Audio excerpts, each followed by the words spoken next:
Football purest का सर्वनाश करना मेरा काम है, इस बात को तुम मान लो।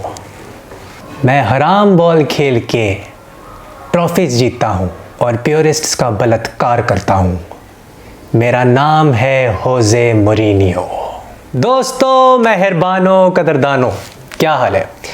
होजे मोरिनियो जो है वो फाइनल में चला गया है वंस अगेन, और लग रहा है कि जो रोमा है यानी कि होजे मोरिनियो की एक बहुत ही हराम बॉल खेलने वाली टीम, एक बहुत ही प्रैग्मेटिक टीम, एक डिफेंसिवली सॉलिड टीम पहली बार ज़िंदगी में यूरोपा जो है वो जीत सकती है। सविया से उनका मैच होगा। It's Sevilla versus Roma in the Europa League, और यूरोपा लीग जो है वो जीत सकते हैं। इससे पहले पिछले साल कॉन्फ्रेंस लीग जीती थी, हम सबको पता है रोमा जो है। लेकिन उससे पहले मैं बात करूँगा real Madrid versus Manchester city का। ये हो नहीं सकता था कि मैं इसके ऊपर बात ना करूं अपने चैनल पे, ये किसी सूरत हो ही नहीं सकता, क्योंकि इस गेम से मैंने बहुत कुछ सीखा है। I have learned a lot from this game as a football student, क्योंकि हमें हर चीज़ नहीं पता होती, तो मैं सीखता हूँ और इंसान मरते दम तक सीखता है फुटबॉल के बारे में। And from this game I learned a lot.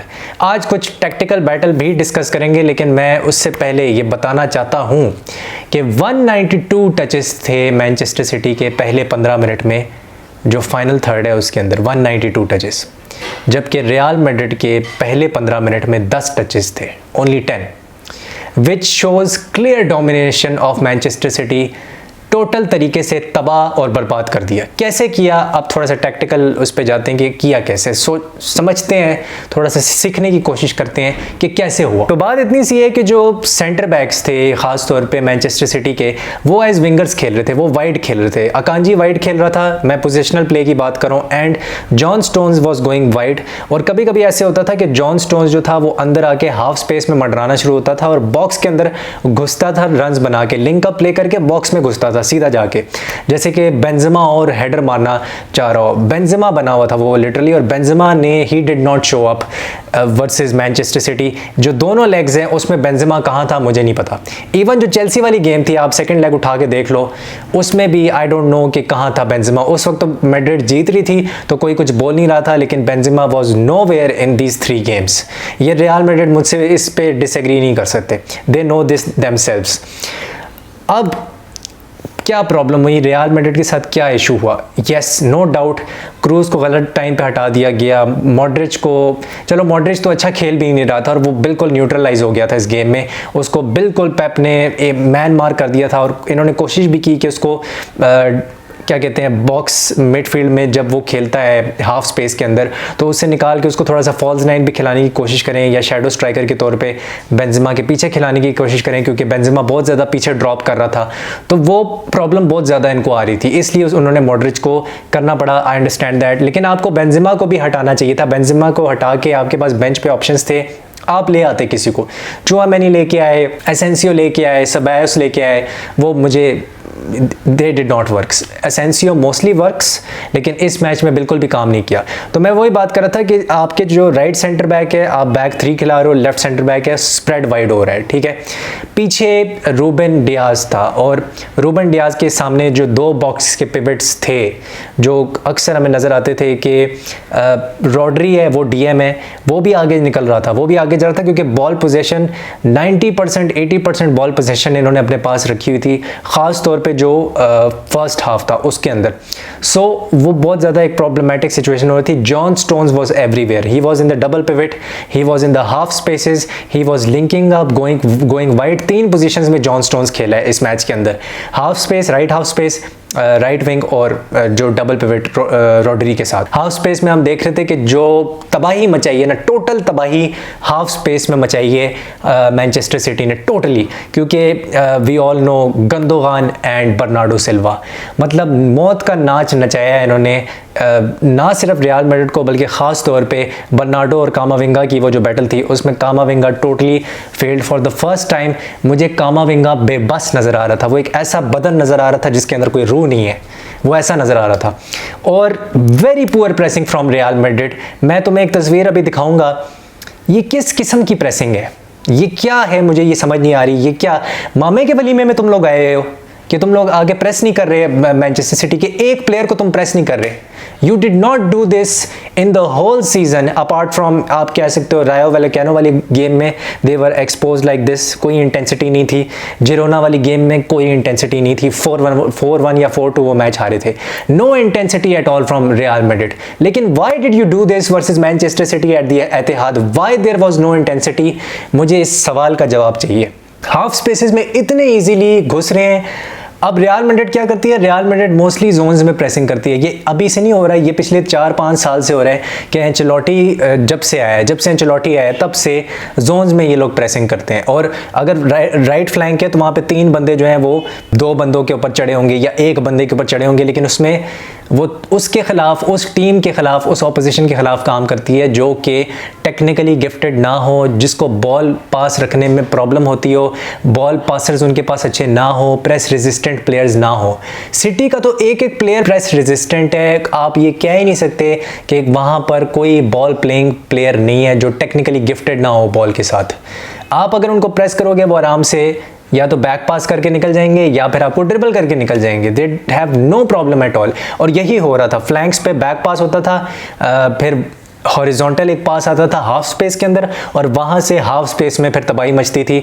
और अगर आप जो चौथा गोल है वो देखो, फिल फोर्डन वाला टू जूलियन एल्वारेज, उसने हाफ स्पेस से बॉल दी है। पीछे से जो बॉल आई है बर्नार्डो सिल्वा, कहाँ पे पोजीशन था जो बर्नार्डो सिल्वा ने पहला गोल मारा, हाफ स्पेस के अंदर पोजीशन था वो आदमी। तो वो जो एक प्रॉपर किस्म का इन्होंने डिस्ट्रॉय किया ना हाफ स्पेसेस में। दिस इज़ वाई मैं कहता हूँ हाफ स्पेस बहुत इंपॉर्टेंट होता है। और मैं इस वीडियो में बहुत ज़्यादा इस लफ्ज़ का इस्तेमाल करूँगा क्योंकि ये इसमें एक्सपर्टीज़ हासिल है मैनचेस्टर सिटी को, and they destroyed them like that. कामाविंगा, जो दूसरा गोल था बर्नार्डो सिल्वा का जो उसने हेडर मारा, वहाँ पे Camavinga was on the right flank. What was he doing on the right flank? Why was he there tracking a Manchester City player? मुझे पहले ये बात समझ नहीं आई। उसके बाद वो पीछे आने की उसने कोशिश की, वो सेंटर बैक पोजीशन में आ गया। सेंटर बैक में क्या कर रहा है वो? सेंटर बैक में कर क्या रहा है वो? और फिर वहाँ से हमने देखा कि हालैंड की पोजीशनिंग इतनी अच्छी थी, इतनी ज़बरदस्त उसकी पोजीशनिंग थी, उसने 2 सेंटर बैक्स को अपने पास खींच लिया और एक सेंटर बैक जो है वो कवर ही नहीं करने गया वहाँ पे, जो गंदोगान था जिसने शॉट ली थी और डिफ्लेक्ट होके वो फिर आ गई बर्नार्डो सिल्वा के पास, and there was no one to cover him. तो वही था कि ओवरलोड्स क्रिएट करती जा रही थी रियल मैड्रिड और उससे उनको ही नुकसान हो रहा था क्योंकि उनके पास टेक्निकली गिफ्टेड प्लेयर्स थे मैनचेस्टर सिटी के पास। दूसरी, हर मोमेंट पे आपको नज़र आएगा, आप कोई फ्रेम उठा के देख लो मैच का, आपको नज़र आएगा कि जोन 14 नंगा है, कपड़े ही नहीं है उसके, कुछ है ही नहीं वहाँ पे, एक प्लेयर नहीं है, कोई नंबर 6 हो, कोई कैज़मीरो टाइप का प्लेयर हो, कोई नंबर 8 हो इनके पास, रियल मैड्रिड के पास, कि वो आके प्रेस कर रहा हो। प्रेस तो करो भाई, तुम प्रेस क्यों नहीं कर रहे? भूल गए हो कि मॉडर्न फुटबॉल में प्रेस भी करना होता है। मुझे समझ आती है तुम्हारे पास कैज़मीरो जैसा प्लेयर नहीं है, बॉल विनिंग प्लेयर नहीं है, टैकल मारने वाला बंदा नहीं है तुम्हारे पास।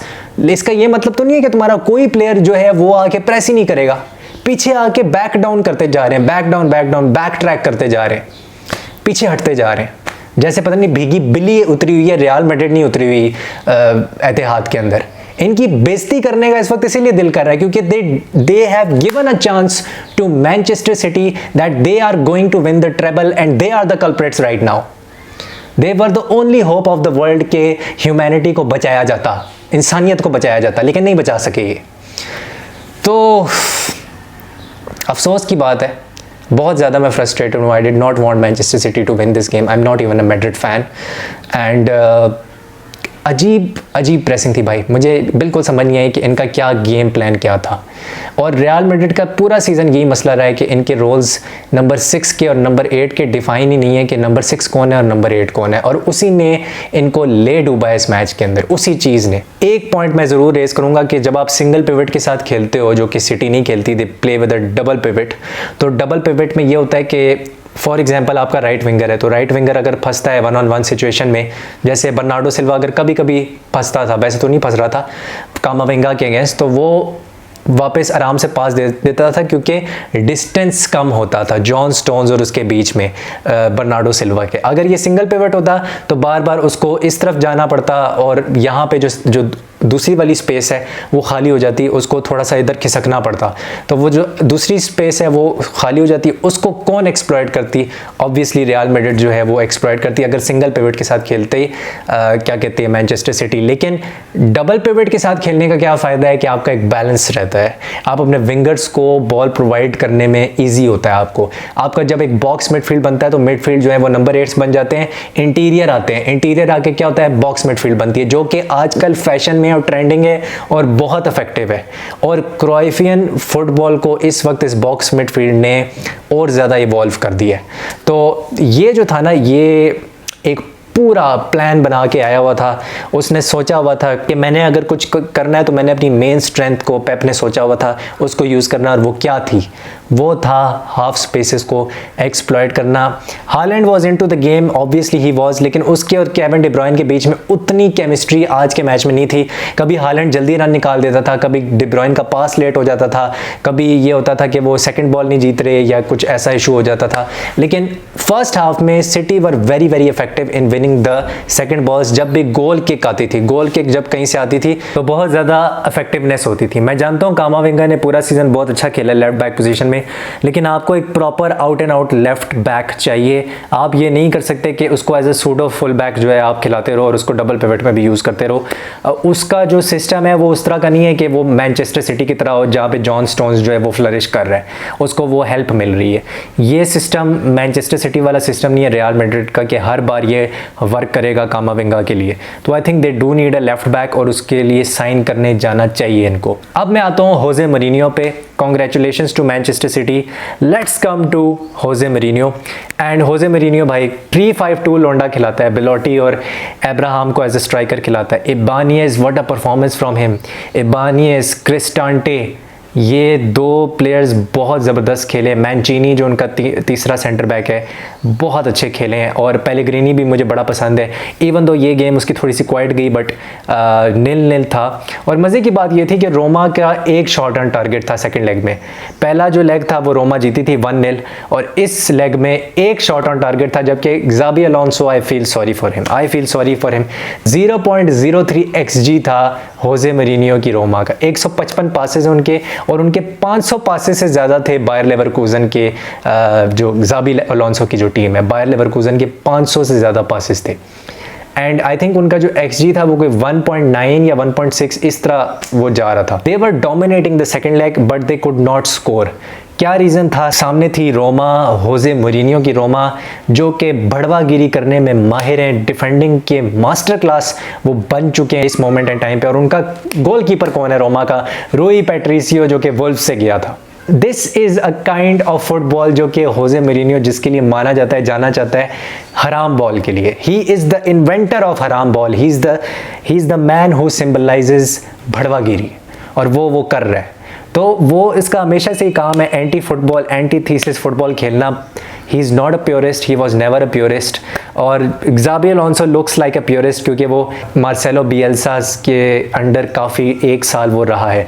होजे मरीनियो के अंडर भी खेलता रहा है, तो it was like a teacher versus pupil वाला एक सिनेरियो बन गया था।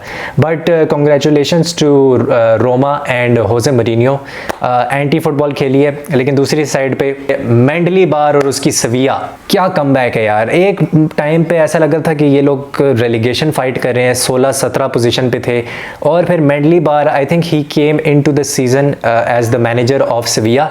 बिल्कुल मिड सीजन में वो आया था और उसने पूरी काया पलट दी है, सब कुछ चेंज कर दिया है। They are 10th in the table. हालांकि अभी भी बड़ा पुअर सीज़न है सेविया के लिए, हमेशा वो टॉप 6 में होते हैं, लेकिन ये मेंडली बार ने आके चेंज किया और अब वो सेविया जो है दोबारा से यूरोपा लीग में खेलने वाली है। They are the Real Madrid of Europa League, no doubt about it. तो मज़ा आया बहुत देख के। एंड जुवेंटस को उन्होंने हराया, 2-1 हुआ। और आखिर में जो गोल किया है हमारे एरिक लमेला ने, फॉर्मर स्पर्स प्लेयर, क्रॉस आया और उसने जो हेडर मारा ना, मज़ा आ गया उसका हेडर देख के, जो उसने हेडर मारा है। जो सूजो है उसने भी मारा गोल, जो फॉर्मर लिवरपूल प्लेयर है सेविया के लिए। तो yeah they are in the final और अब वो रोमा से खेलेंगे। रोमा के लिए मैं एक बात कहना चाहता हूँ कि होजे मरीनियो ने इस दफ़ा कोई पैसे खर्च नहीं किए, क्योंकि रोमा के पास इतने पैसे हैं ही नहीं कि वो होजे मरीनियो को दे सके। एंड होजे मरीनियो ने अपने आप को थोड़ा सा री इन्वेंट किया, लेकिन अपना बेसिक्स नहीं भूला कि भाई वही हराम बॉल खेलनी है। वो जो एंटीथीसिस फुटबॉल है वो उसके बेसिक्स हैं और वो he has sticked to his basics, और बेसिक्स पे स्टिक रहना बड़ा इंपॉर्टेंट होता है। It's also very important. ठीक है, आप खूबसूरत फुटबॉल खेल रहे हो, आपको अच्छी लगती है, मैं खुद एक प्योरिस्ट हूँ as a football fan, but he gets the job done. If you get the job done, pragmatism is positive. तो ये है, और ये वो उसने करके दिखा दिया है। एंड टैमी अब्राहम, इतना अच्छा सीज़न उसका नहीं गया, but he has been a pressing monster. बहुत कमाल प्रेसिंग इनकी रही है सारों की, और जिस तरह से इन्होंने डिफेंड किया है, और 8 के 8 बंदे जो होते थे ना इनके बॉक्स के अंदर होते थे। तो भाई massive victory for Roma, and looks like Jose Mourinho इधर यूरोपा जीत जाए और पेप गार्डियोला जो है वो चैंपियंस लीग जीत जाए। तो ये थी मेरी आज की वीडियो। अगर आपको पसंद है ये तो लाइक, शेयर और सब्सक्राइब ज़रूर ठोकना। मैं मिलता हूँ आपसे अगली वीडियो में। इसी तरह के जो यूरोपियन रिव्यूज़ हैं वो आते रहेंगे। सी यू सून। हस्तला विस्ता।